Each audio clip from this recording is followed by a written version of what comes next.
It's an honor and privilege to be able to help. For many of us in funeral service, we believe funeral service is a calling for us. And we got into funeral service because we have a passion to help others. And what an amazing opportunity to be able to help people during one of the most difficult times in their life. It's an amazing career. It really is.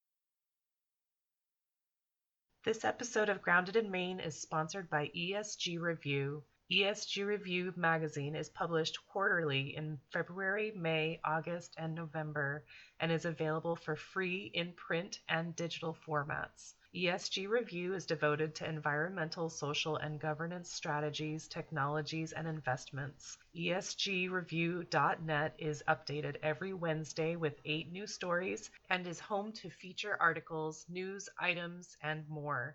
Visit esgreview.net to stay informed and help us spark the collaboration and awareness needed to develop sustainable economies and communities around the world.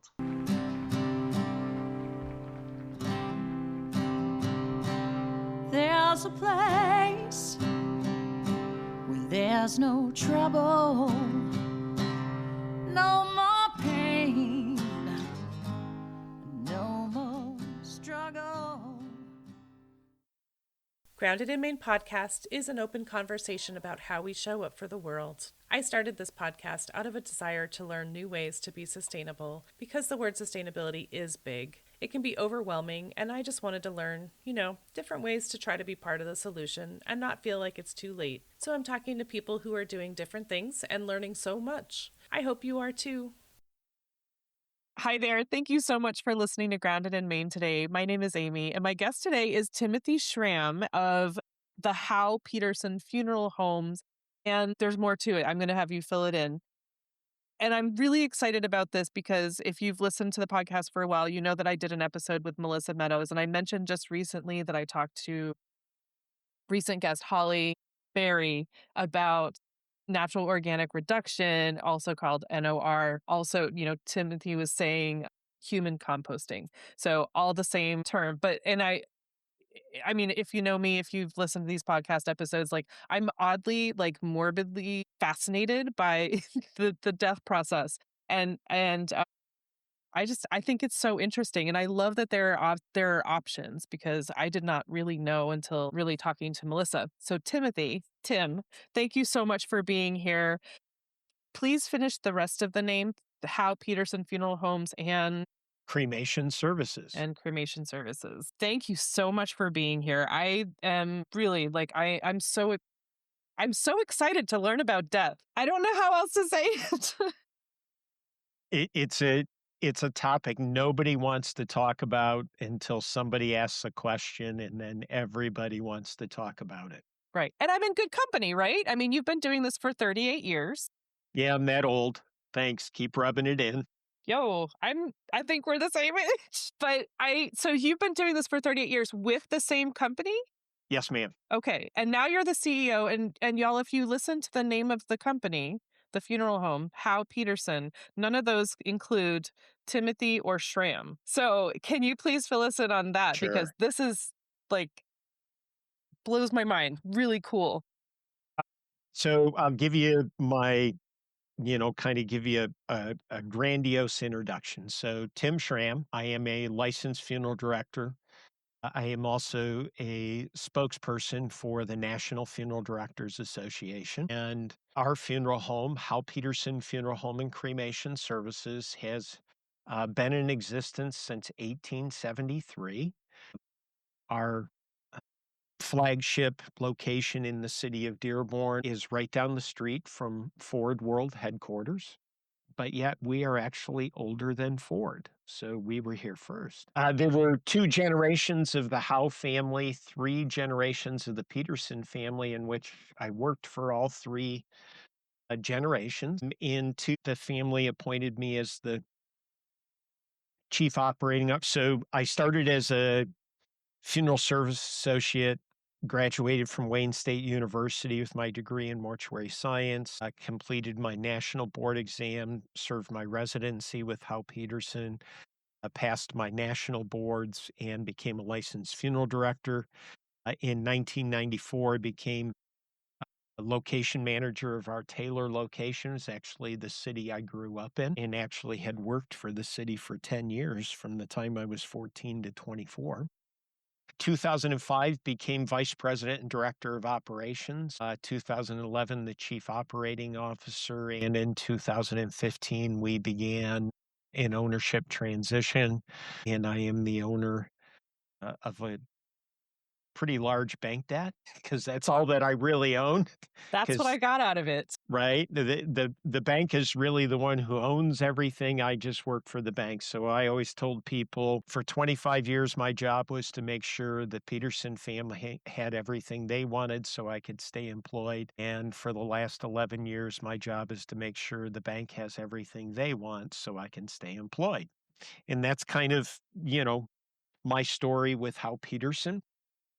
Active member of the National Funeral Directors Association. I'm currently a trustee for the Funeral Service Foundation, Wow. and I am a past president of the Michigan Funeral Directors Association.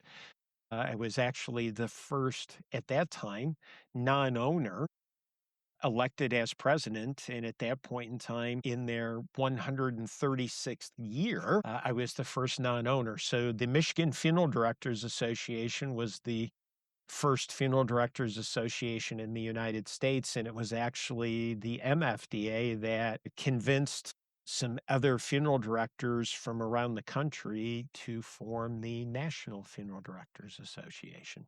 So it started out in Michigan and Yeah. then, wow. In Michigan, as far as state association, and then with Michigan and some other states, they formed the National Funeral Directors Association. That's really cool. So you started out as, I mean, you were the first president that was not an owner, Yes. Yeah, in and now you can't say 2014, that. 2015. Yeah, I can because at the time, I still was the first non-owner ever Right. elected, right? No one can ever take that away from me. Right. Well, I'm just saying, like, if it were to happen again, you can't say that. Well, I will you never be still. president of the association again, and you Oh, can you can mark that write in that and down. solidify it. One, by bylaws, I can't, Okay. right? It's not Two, like you did something to. right, You're banned exactly. from ever So being president. one, I cannot by bylaws, and two, I provided the association with 6 years of service as a board member and then 7 years of service between the executive committee for the association and the executive committee for their services corporation. And so I've done my time and Like a I don't term limit. right. I do not wish to be a repeat offender. Right. So I will, I promise you I will never do that Okay. again. Well, so then you're always the first Yeah, non-owner. right. Which was a cool thing. Not at the time, I didn't make a big deal out of it, but I, have a tendency to bring it up more today than I did, 10 years ago, 11 years ago. I think that's awesome. And probably the other thing that I should make you aware, I do have a unique hobby, if you want to call it that. So I'm very active in emergency management, mass fatality response. Oh, So wow. I am commander of MyMort, the Michigan Mortuary Operations Response Team, and I am a member of the National Disaster Medical System, DMORT, Disaster Mortuary Operations Response Team, Team VIC, or Victim Information Center, and where I am a family advocate. And so, emergency response is kind of a hobby of mine. You are very well immersed in this field. My goodness. And so you have a mortuary science degree, Yes, ma'am. certification degree. Yes, ma'am. So you've actually done the body work Yeah, so aftercare. in right, so in the state of Michigan, funeral directors and embalmers it's a single license. You have to do both. There's not, right? There are some states where it's funeral director or embalmer, And some of those states also have a combined funeral director and embalmer. So they would say, I am a licensed funeral director and embalmer. In the state of Michigan, only a licensed funeral director can be an embalmer. So yes, I have our firm, we serve, 500 families on an annual basis, right? I have embalmed thousands of people over. Oh my goodness. I'm also a nationally certified crematory operator, and we have a cremation center in Toledo, Ohio called Quality Funeral Choices. And I will tell you that, since 1995, I've probably cremated thousands of people. Hmm. Well, I mean, it's a necessary service. Mhm. So thank you for that. It's an honor and privilege to be able to help. For many of us in funeral service, we believe funeral service is a calling for us, and we got into funeral service because we have a passion to help others. And what an amazing opportunity to be able to help people during one of the most difficult times in their life. It's an amazing career. It really is. Talking to you, Tim, just it gives me so much hope for your area. I know when my mom passed away, I felt like the funeral home were like cold, money Mhm. hungry Sure. shysters. I get you.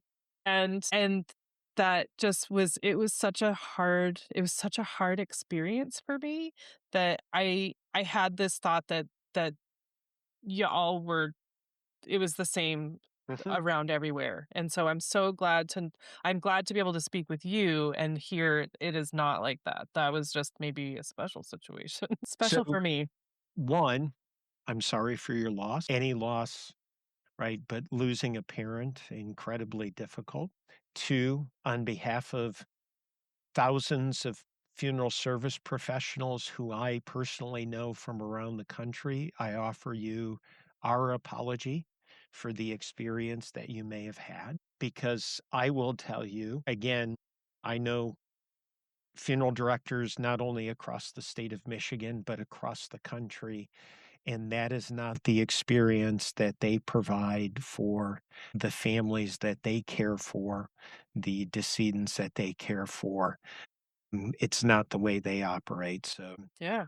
Well, but thanks. just like any other business, right? I mean, there's great teachers and there's so-so teachers. There's great attorneys and there are attorneys that should have chosen a different profession, right? I mean, you could say that about any profession, right? Right. And it does happen. And, it's not the way that I think it should be. And it certainly wasn't the way you thought it should be. Yeah. I mean, thank you for that. It was not necessary, but I appreciate that. And I'm glad to know that it's not everywhere. Hmm. So, but we are talking about green practices. Yeah. So, all right. So before we talked, or before I learned a lot, I knew there was burial, and I knew that there was cremation. And then when I talked to Melissa Meadow. Oh my gosh, what is the Modern Mortician? That's her Instagram handle. She told me about green burial, which I had heard the phrase. I told you that I had Hmm. heard the phrase. I didn't really know what it meant.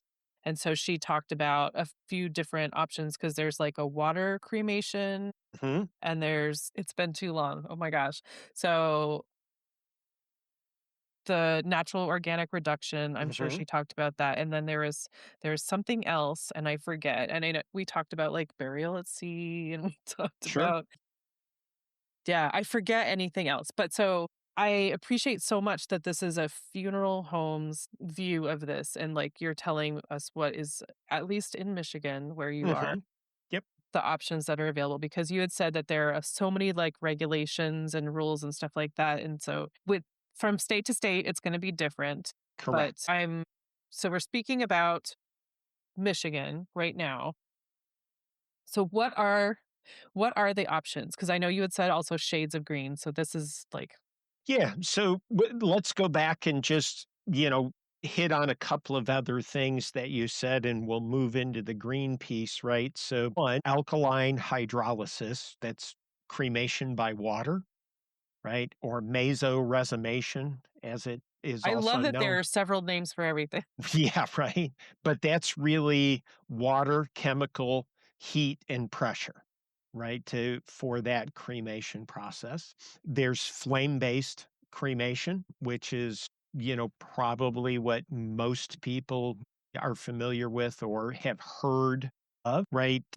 Alkaline hydrolysis, to the best of my knowledge, is legal in less than half of all the states in the United States.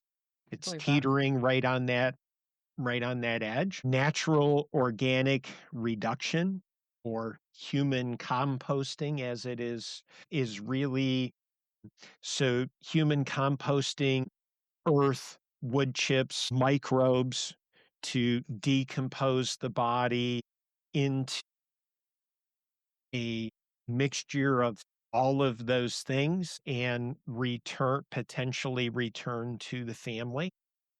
And then green burial. So the first thing that I would say is that green burial, to the best of my knowledge, is legal in across the United States. But again, every state, you know, local or county ordinance are going to apply. So, could be, what's here in Michigan could be a little bit different than what's in Wisconsin, right? That type of thing. Just like, funeral home regulation, cemetery regulation are, there's going to be differences from state to state, right? Mhm. There are some federal compliance things, but as far as state rules and laws, rules, and regulations, there'll be some variances from state to state. So green burial really, it's not a new idea, right? It's nearly how all Homo sapiens have cared for their dead prior to the Civil War. So if we can go all the way back to the Neanderthal, where they gathered their dead together in single caves, ancient Egyptians, right? Or literally with mummification, practicing, in essence, Mhm. the disinfection and preservation of human remains, which is the same thing that embalming is doing. But, when we think of the United States and we go back to our forefathers, we were primarily a rural society. We were self sustained. We were farmers. We were hunters. We were gatherers.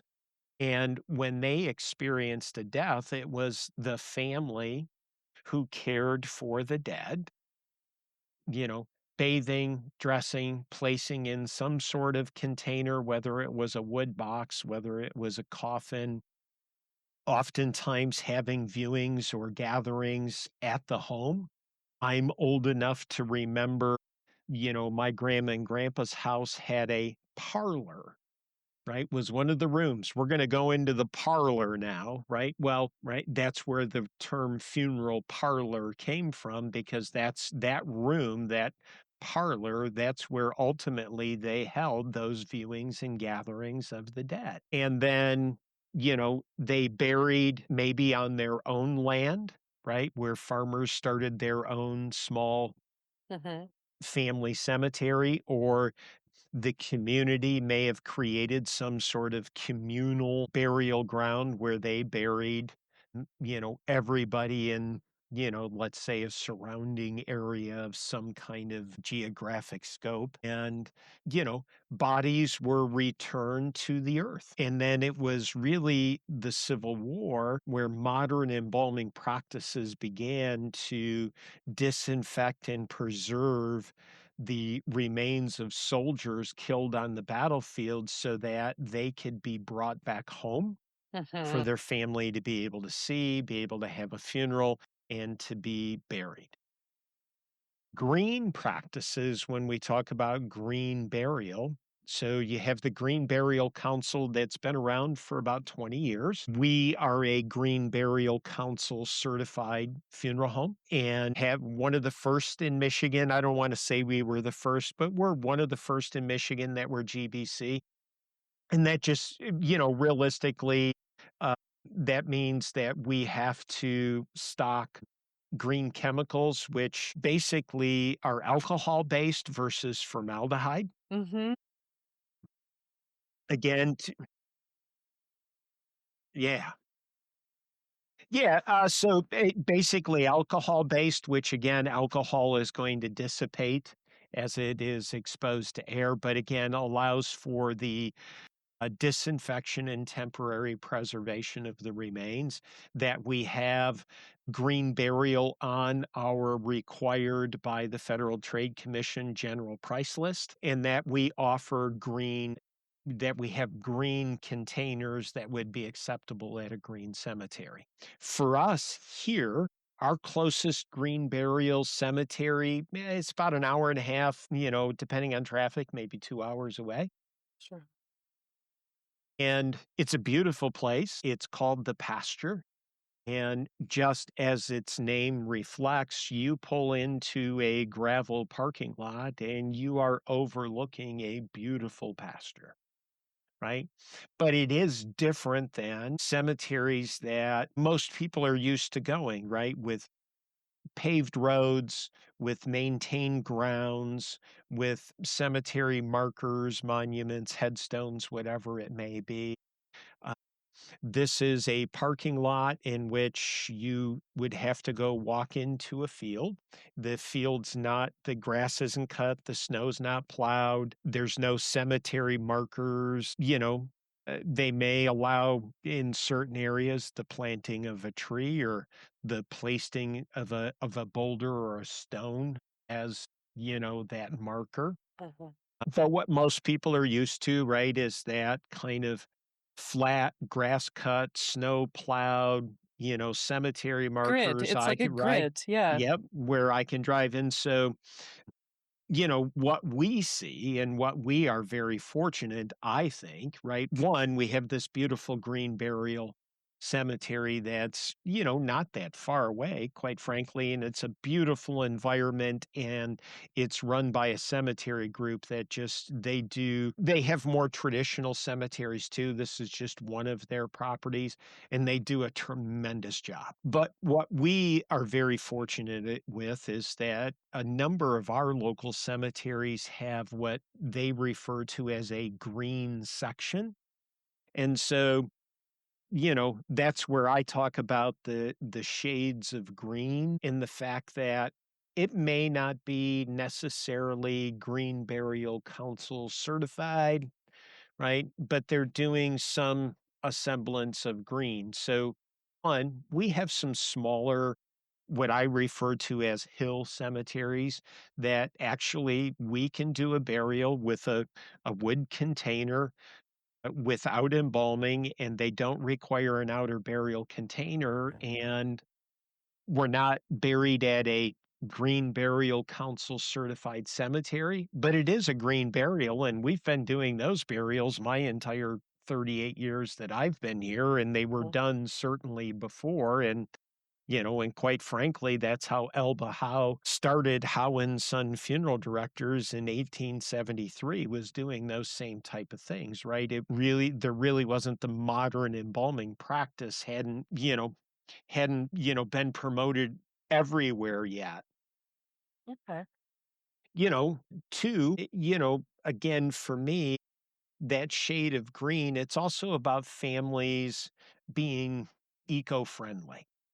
Right? And to me, those are more of the client families that we serve on a regular basis. And so Mhm. what does that mean? Well, maybe we do green embalming, maybe we do a traditional embalming. We use a wood casket. And so we have solid plank wood caskets that use approximately 33% of a tree in order to manufacture that casket. And so, 67% of that tree goes to waste. right? We Right. use engineered wood, which uses 97 to 98% of the Okay. right? Where it's ground, it's mixed with a resin, and it's poured into a form. And so families like the idea that less trees are being used. Uh-huh. Um, Two, the casket manufacturer that we use actually for every family that purchases one of their products, they make a donation to the United States Forestry Service in memory of the deceased name so that the United States Forestry Service can repopulate forests that have been decimated by wildfires or some sort of natural disaster, right? So families really, love that. Right. We offer eco-friendly urns, whether they're biodegradable or water degradable, because some people want to place their we're in the Great Lakes state, right? Some people want to place cremated remains in a lake. And so there's, water degradable urns that we offer. We have paper, scattering tubes for families that are looking to scatter cremated remains. And then we offer for memorial stationery, we offer recycled paper products. And so, those are the things that at least we here at Howe-Peterson find more often than not is it's not necessarily about that true green burial. It's they're looking to be eco-friendly Uh-huh. is how I see it. Okay. And the different shades of green are so immense Sure. for, what are client families' wants and needs. My job as a funeral service professional, my responsibility is inform, educate, and empower consumers to make decisions that are best for themselves. And so, I mean, it sounds like, what's important, being mindful about what's important for the client Mhm. or clients, depending, the family or the person that has Sure. passed, Right? what would We're be important to caring them. for that person who has passed, and we are providing a service to that client family. So if they are more concerned about the vessel that they're placed in or the way that they're cared for or where they're put, Mhm. that's really, I like that. I like that. It's like an a la carte sort of, you can have this and you don't have to have all of it. It's not all or nothing, I guess. Correct, right? And again, it's like that regardless of the type of disposition that you wish to have, right? It's final disposition is just final disposition, right? With just about any form of final disposition outside of anatomical donation, we can pretty much do whatever the family would like to do, again, within the rules or regulations that, that guide us here in the state of Michigan. Okay. That's that's fascinating. I would love to go to the pasture or Mhm. someplace like, a green burial certified place of burial just to see. Like I feel like it would be very very intimate, a very intimate feeling, like just knowing that there are bodies there Mhm. and also a little bit weird because you said the ground is a little bit squishy, it's bumpy because it's not you don't have the concrete box Mhm. that they're in, Yep. but also just the fact that there aren't any like super showy granite Yeah, headstones. It's very natural and very peaceful. And that seems like a really nice place to rest. it does. And t- oh gosh, I had a thought about that and I don't have it now. But I think that sounds like a really beautiful thing and I'm curious is there like a percentage of people that choose that type of burial or is it Right. So I think One, it's a great question. I could not tell you what the specific percentage is here in the state of Michigan Sure. because it's not a statistic that is tracked, because technically the form of final disposition is burial, Mhm. right? The state of Michigan doesn't, let's say, discriminate against a a modern burial cemetery versus a green burial, right? The death Burial's certificate burial. is just going to say burial, right? Got it. In the state of Michigan, right, it's going to say burial, cremation, anatomic donation. Okay. Right? And that's really their their accepted forms of final disposition. Now, what I can tell you is based upon the National Funeral Directors Association Consumer Awareness and Preference Study is that 68% of consumers are interested in some sort of green or eco-friendly memorialization, if that helps. Right. Okay. Shades of So green. yeah, right, and Okay. again, that's, what That's I was great. saying, right, that that's what I see more of in, that I have seen in my career is that type of thing, right, shades of green. Right. I think that's actually that's really great that because I mean, of course you said it's been green burial for forever, Centuries. but now it feels like at least in my experience, like the options were not that. Mhm, And so I think there are probably a lot of places that that is the only option and so or they're not made aware of the green burial option and so it's probably in some areas it's less and in some mhm, areas it's more but that's absolutely. I like that people care enough to ask about that and be interested at least. Mhm, And I thought about my other question about sure. the green burial site. Are there I know I was kind of joking about this, but when you go to a normal cemetery, there's like a map. Like you go into this entrance and you go up four sections or whatever and it's on the right. Is there something like that for the green burial area? So they're planted underneath the sycamore tree or they're planted, over by the gully or something like that. Yeah, so the cemetery is required to, document, right? So they have the property is mapped out, Cuz they need to right? know where They to put a new person. exactly, Yeah, right? And now, do they have a map that, just that they could provide a consumer? right. Not that I have seen, right? But I do know what they do is they point out landmarks, Got it. right? If you see, right, if you go to the northwest edge of the parking lot and you'll see three trees that go across the whole property, right? It's in between the first and second tree that you see, and it's going to be on the south side, before you get to, if you see that boulder over there, that type of. And is it smelly? No, I mean, no, I know that no, no, no, no, no, no. they're in wooden boxes, but like Well, could be a wood box, could be a wicker casket, could yeah, be a cloth shroud, right? But one, so, again, generally speaking, right, you hear, right, being put 6 feet under.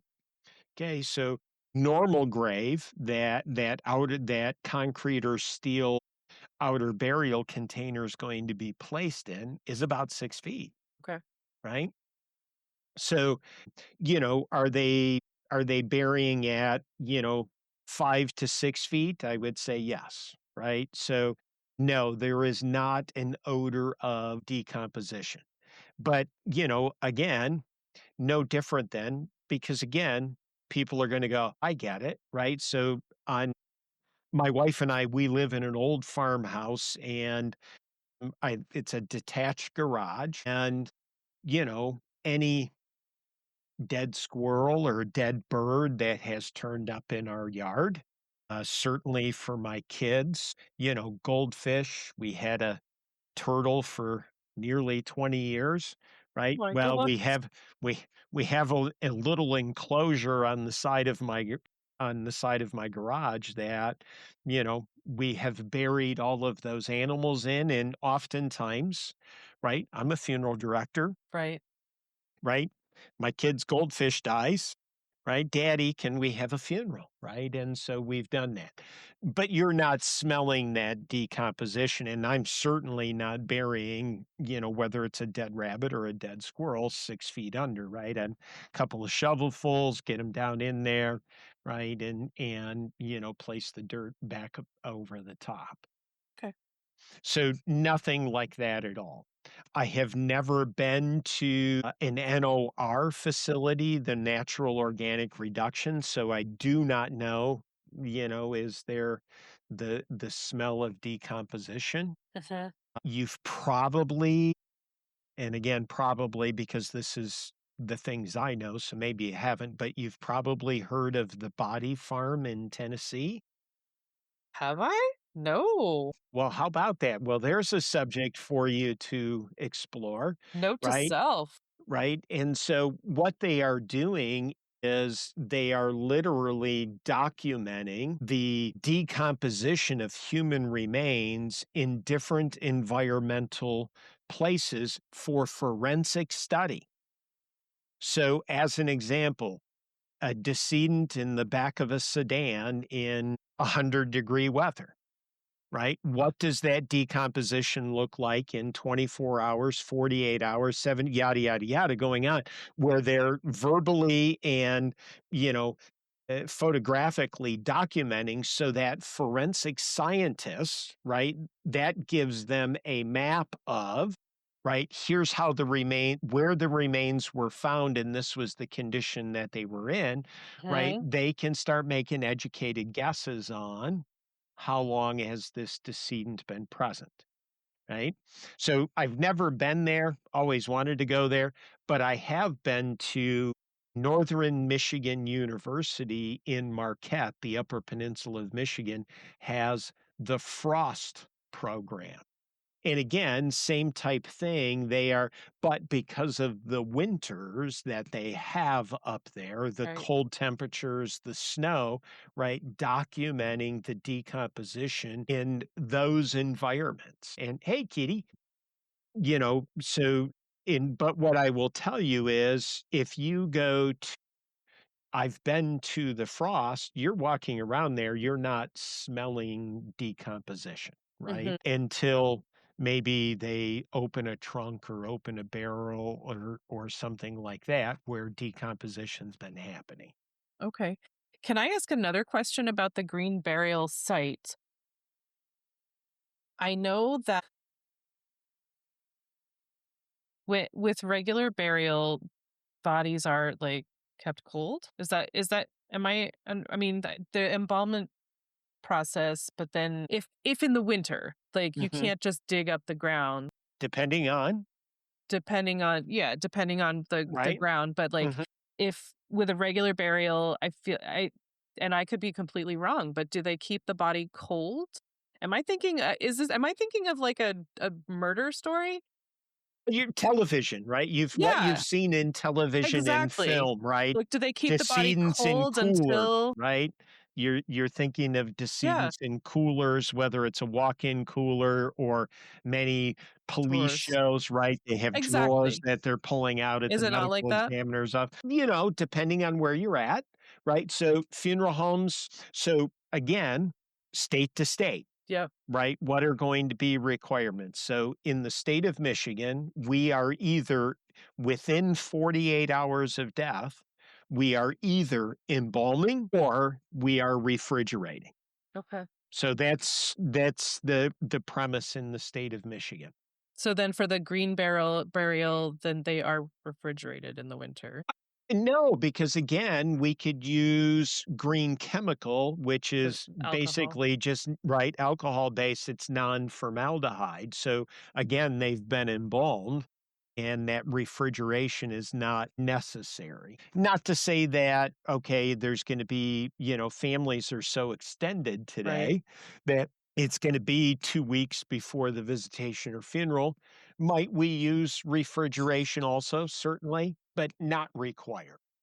Okay. Okay. Fascinating. Oh my goodness. And to get back, right, the other piece, right, earth burial, right, in, cold temperature, high snow, right, that type of so what you're speaking of in funeral service, we call winter burials, and that is the cemetery either does not or is unable to dig graves in the wintertime. Right. And so what ends up happening is then at least here in northern Michigan, maybe mid-April, might be beginning of May, when they start to do all of their winter burials where all of the decedents are coming. So, one, those decedents, again, have been embalmed or they're being refrigerated. And two, many funeral homes have holding areas or holding rooms for decedents that are impacted, families that are impacted by winter burials, and there a number of those cemeteries offer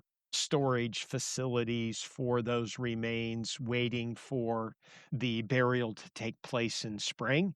And based upon Maine's geography, I don't know factually, but I would just have to guess, right, that there's got to be places in Maine where they do not bury in the wintertime and they do spring burials.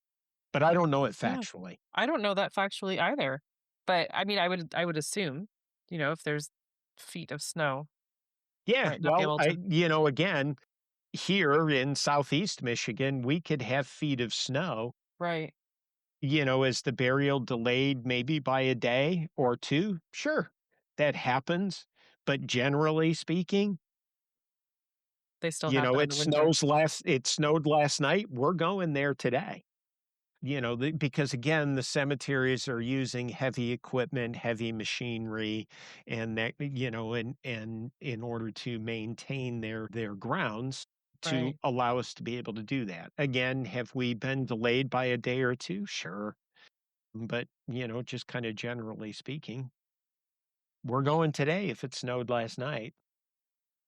Wow. Okay. I'm like, I have to look up the body farm now. And you said the other one is the frost? Frost program. Yep. FROST. And I know it's an acronym for what it stands for, but it's an amazing program. It really is. Interesting. And we've actually, so I was telling you, right, that I do mass fatality response.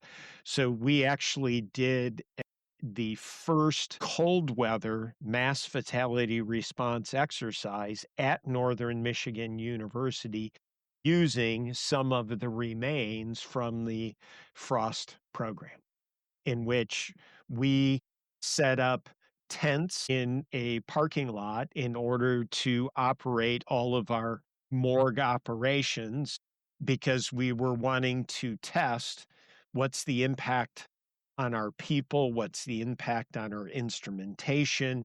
Can we keep it warm enough for them to be able to operate? Can we, will our computers and photography and x-ray machines, both dental and radiology, function, right? All of those types of things. And so that was April of last year, in which our travel day up, they had a blizzard with 24 inches of snow and 60-mile-an-hour sustained winds. Oh my gosh.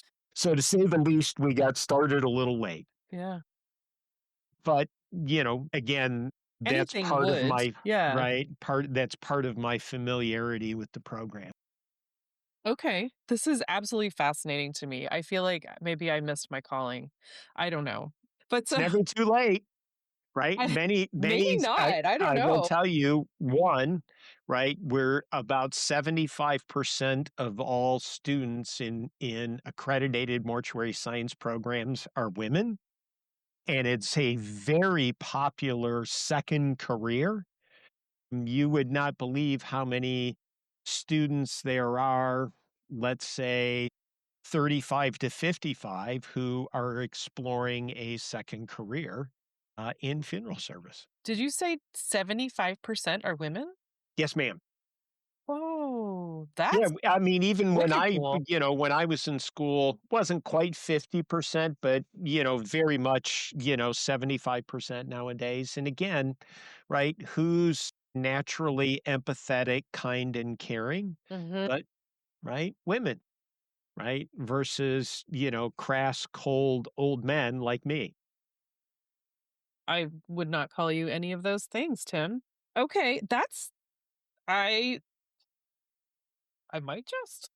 And there are online mortuary science programs where you can do it from the comfort of your computer where you're sitting right now. Probably, I think 3 times during the course of the year, you'd have to go to campus for 2 weeks to get all your lab work done, but otherwise you do the entire rest of the program, Hmm, online. okay. I have a couple of maybe I mean, they're not necessarily related, but I'm curious. I mean, you've been doing this for so long and you've done all the things, I assume. What is your favorite part? Uh, the people I meet, right? The families we serve, the relationships, the personal connections and relationships that you make. Right. My wife and I'll be, we'll be walking through the grocery store and I'll have somebody come walking up going, "Oh, Tim, I And your know I wife is served just them." used to it by now. Yeah, Like, well, but it's not only that, right? It's sometimes, right? I mean, it may have been 10, 15, 20, 25 years ago, right? I just don't, you know, I may not remember who they are, but it's an amazing thing. Families coming back, over and over again and asking for you specifically because, you cared for dad when he died. They want you to care for mom. That's the most amazing opportunity in the world. Two, I believe, and again, it's my personal belief, not anybody, not anybody else's. I believe as a funeral director, we are providing a sacred act in caring for the dead. One goes all the way back to the Neanderthal. Two, I still always look at Joseph of Arimatheus. Joseph asked Pontius Pilate for Christ's body off of the cross, right? Wrapped him in linen and spice and placed him in the tomb. And for me, that is a sacred act, right? mhm, In caring for the dead. That's the way that I view it is in caring for the dead. One, we have people's most prized possession at that moment. That's somebody's husband, somebody's wife, somebody's mother, somebody's father, God forbid, somebody's child, right? mhm, And that's the most precious thing they could give us, right? They need it. They deserve to be treated with the utmost care, kindness, and compassion. And certainly when there's maybe been a traumatic event involved and the family doesn't believe we could have an open casket. And I just say, please just let us do what we do. And if we believe everything will be acceptable, you can designate who you want, have them come to the funeral home. We'll have them dressed, cosmetized, casketed, placed in one of our event spaces, and they can make the determination, do we leave the casket open or closed? We have many families that will say, well, we'll have the casket open when we come in, but before the public, we're going to close the casket. And they come in and they yeah. can't believe, right, how we've given them mom or dad back. We've given them their husband or wife. That's amazing. It Uh-huh. really, I mean, the personal satisfaction of making that happen is it's priceless. It really is. And that's why you still do it. Amen. That's awesome. Oh my gosh. My other question is not nearly as personal, but I'm just curious what a day in the life is like for you as the So as the CEO. Yeah, well, I mean, one, there's two answers to that question, right? So, one, what's the day in the life of a funeral director like, right? That's one part of your question. And what I would say to you is this, is that every day is different. Every family is different. Every decedent is different, right? I could have been on call last night and been woken up four different times to talk to four different families. We could have had, one or two, five or seven funerals today, or we could have had none, right? Every day is different. We could have done, no cremations today.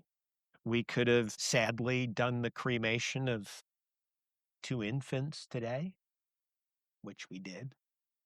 Right? Exactly. We could have done, two adult cremations today. You know, so every day is different, right? Mm. Every family is different, every circumstance is different. Every funeral is different. Again, I'll go back to the 90s, and funerals were very cookie cutter. Mhm. It was right. There were ministers where we could stand outside of the room and we could lip sync the service. Insert name, change pronoun here. Yep. It's not like that anymore, and I think that's a wonderful thing. Mhm. The opportunity that we have to tell the story of this unique life that's been lived. So every day is different for a funeral service professional. As the CEO, right, I'm operating a business, Mhm. just like somebody is operating the business of a medical practice, the business of a law practice. I mean, friends of mine that is a plumber, right? He's still running a business. The business is just plumbing. Mhm. A friend of mine that has a carpet cleaning business. He cleans carpet for a living, but he's running a carpet cleaning business, right? I am very much a business administrator, and, realistically, since 2005, more of a business administrator than a funeral director, but still have the opportunity to see families, meet families, hear their stories, get to know families, get to know the lives of decedents. And, again, it's an amazing opportunity to be in funeral service. And, as the CEO, our organization is large enough, right, that you need that chief executive officer who is responsible for managing all of the manager, right? We have Right. a financial manager, we have a pre-need administrator, we have licensed funeral directors that are location managers of, three of our funeral home locations. We have a registered and certified crematory operator who's managing the operation of our crematory operations, right? It's my job to, manage all of them. Right. In the end, though, still caring for decedents and still serving family. Awesome. I mean, the more I listen to you, Tim, I'm just like, after 38 years, the fact that it still touches you like it It does. does, and it's just as important as, or maybe even more so, that so long in. I can't. The more so piece would be more about the future for our current funeral service professionals, right? And who's going to be next in my position. But again, over the years, right, have had people say to me, I don't know how you can do this. And I say, it's very simple. If I ever am directing a funeral and I don't shed a tear, I'm done because I have not truly empathetically connected with that family's situation, right? If it's a funeral at the funeral home, if it's a funeral at church, if it's just a private family identification where we are doing a ceremony or an urn receiving ceremony or a graveside service at a green burial cemetery, right? If that ceremony doesn't bring a tear to my eye, I haven't emotionally connected with the family in their situation. And then I'm done, right? Because if I can't relate to a family who their father has died, right? My father died 21 years ago. If I cannot connect with that, I'm done, Right. right? Unfortunately, my wife and I had a baby that died, right? If I can't connect with that family who's experienced the same thing, I'm done. Yeah. Oh, I'm so sorry about that. People always say to me, people always ask me, when am I going to get over this? Right? My dad died 21 years ago. I'm not over it. It still hurts sometimes when I think about him. I don't know how long ago your mom passed away, right? But I'm sure for you, right? First of all, the first year, all of those first, right? Anniversaries, birthdays, holidays, Yep. right? Special times, that meal that you cook, that smell, right? That smell brings back a memory, and all of a sudden there's a tear rolling down your face. Yep. Right? I tell people over and over again, healthy grief, you're laughing and crying at the same time. That's healthy, Yep. right? Because if you're not doing either one of those, that's what's not healthy, Yep. right? You don't get over it. You learn how to live a life after a loss, but your life has been changed forever, Right. right? So the death of our baby, right? It was a life event that changed my wife and I's life forever, For sure. right? And so you never get over that though, right? I mean, again, my dad, certainly more happy memories, smile to my face, Of course. maybe laugh, You had you know, memories. right? And I mean, sometimes I'll say something and I'll be like, my dad's in the room, right? I'll be looking around for him. But there are still times where I talk to my dad and I shed a tear because I still love him and I still miss him. Okay. Next question. And this is my last one. Okay. Just for curiosity, how old are your kids? And are any of them expressing any interest in taking this Nope. over? Yeah. So They're like, "Dad, you're crazy." sure. My oldest actually told me, I don't want to work like you do. So, no, my oldest, my son Joshua, is 41 years old. He's an MSW, is a Master of Social Work. And so he has spent a career working with developmentally disabled adults Okay. in ensuring they're getting the care and benefits and all those types of things that they should be getting. He has recently moved into managing other social workers, so he's not doing so much client care now as he is managing people, which is quite frankly no different than what I do, but not in funeral service, right? He can wear shorts and his Converse cons and a cartoon t-shirt and a baseball hat and go to work, right? I'm the one that, here it is, 6 o'clock, I'm sitting to you and with the tie, two of three pieces of a suit on, right? That kind of Right. stuff. So he's 41. My youngest, my daughter Sophie, is 33 and works in cybersecurity. Yeah. And the thing that she loves about it most is that her commute to work most days is from her bedroom to her kitchen, Yeah. and she's at work. Yeah. So she loves that. So nope. And again, funeral service is not for everyone. And I would, again, this is why a lot of families, right? Why there ends up being in any small family business, why there ends up being dysfunction in families of, you have to go in to do whatever it is, right? Right. Maybe it's an attorney, maybe it's a barber, maybe it's a plumber like my friend, right? Right. I always told them I want them to be happy, healthy, productive citizens, right? That's the only thing I've ever asked of them. Yeah. Okay. I mean, I was just curious because like the Petersons had three Mhm. generations, and Yep, it seems to me something that would, I don't know, might be passed down through generations if if certainly. the children are like used to that Mhm. routine, and that but I also I've heard on another podcast that you get woken up in the middle of the night all the time, and you just have to be on and get to it, 24/7, and 365 nights, weekends, holidays. You're gonna yeah, miss birthdays, family functions, you're gonna miss vacation, Christmas, right? You're gonna go on vacation and get that call and have to leave and go back. yeah, Sure, absolutely. I have done that for years. And so you And you're know, still married. well, hey, that part I just got lucky on, Your wife right? is a saint. She right, to put up with me for and we will be celebrating 36 years in 8 days, right? 36 years in 8 days. 1, wouldn't be who I am today without my wife, Cheryl. 2, couldn't imagine life having been any different than being with my wife, Cheryl. Love her to death. She's been my biggest cheerleader, my biggest encourager. I always tell her, right, she's my chief support officer. Is she on your payroll? Sure she is.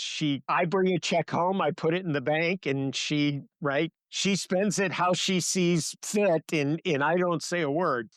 She is, she's my daily debriefer, Yeah.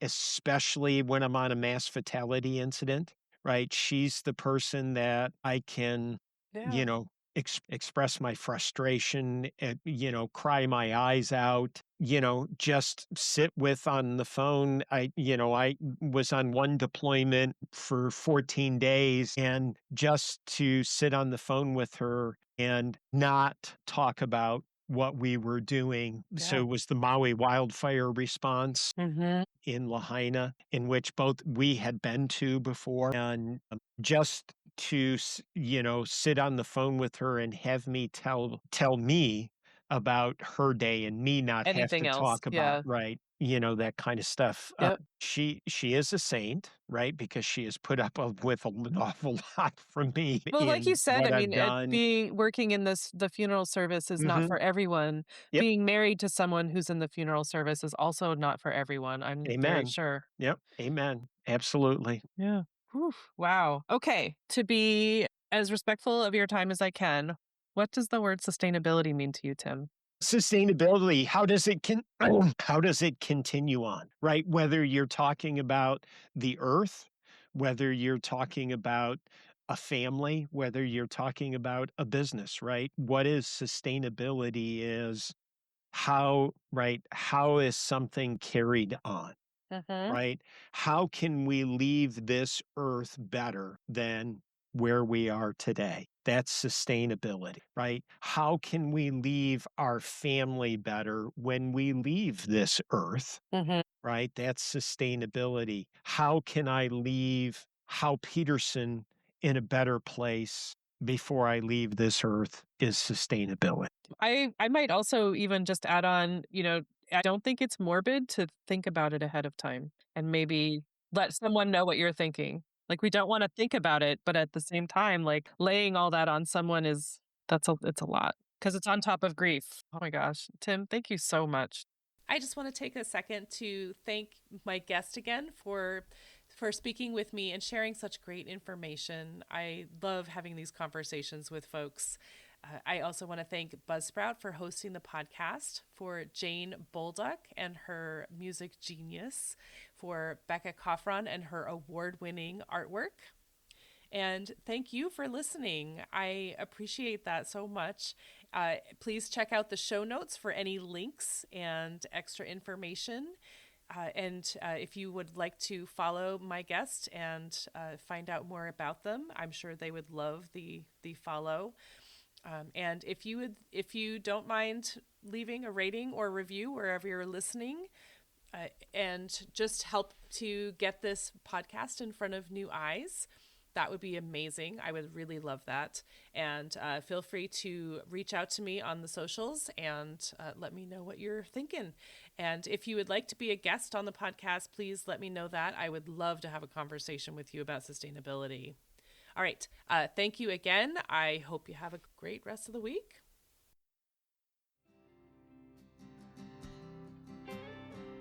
There'll come a day, my mama told me, when I find love to have and hold me, a heart that's strong and so sincere.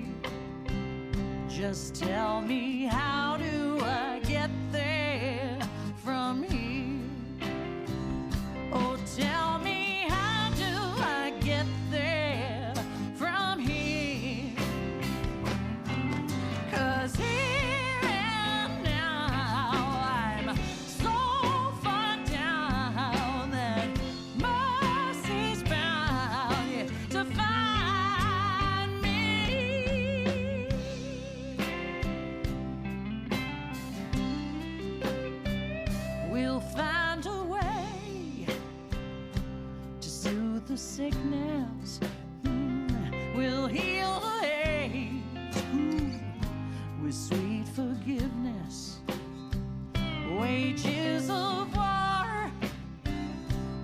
disappear.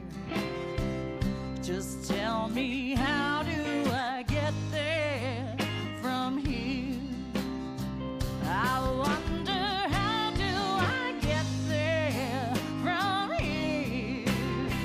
Yeah, 'cause here now I'm so far down, and mercy's bound, yeah, to find me.